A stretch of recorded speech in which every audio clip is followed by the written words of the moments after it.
Alright, there's a few ways to tie a bowline knot. The first one we're going to show you is called a snap bowline. And this is the best one to do if you're wearing your gloves or if you're in the dark, because you don't actually have to let go of it.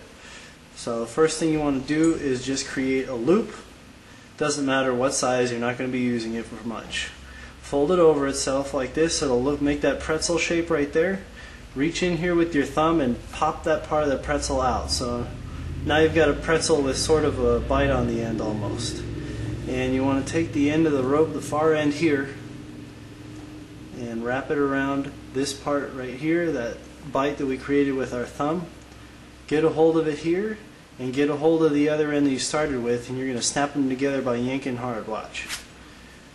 And once you dress it up, it's going to create a bowline knot. If you don't like that method for tying the bowline, there is another one that I created myself, so we'll call it the FireWiki method. If you want to take one end of your rope or whatever you want to do, feed it through your hand a little bit.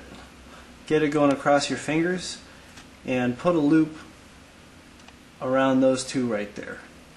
Take the end of the rope that you're actually going to tie something around. So whatever I'm going to be tying around is going to be right here, whatever that might be. It could be a foot, could be anything. You're going to come feed this piece of the rope underneath and between your fingers up through it. Keep track of it. This is easy to do with gloves as well.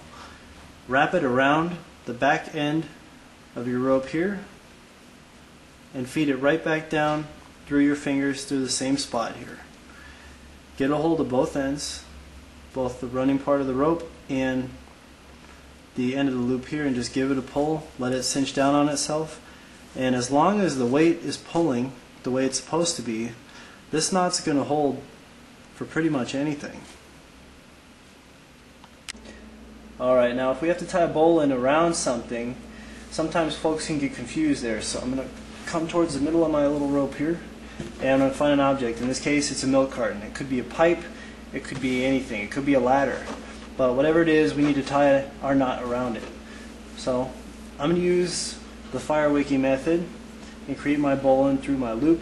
And all I have to do here is wrap it around that part of the loop. Not this part.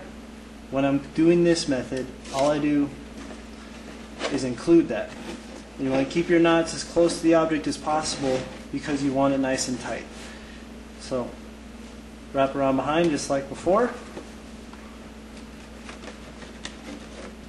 Come underneath.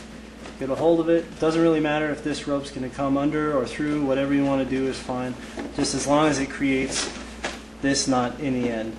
And no matter how much weight I put on this, it's only going to tighten the knot, which is why it's useful when we're tying off to some sort of stationary object.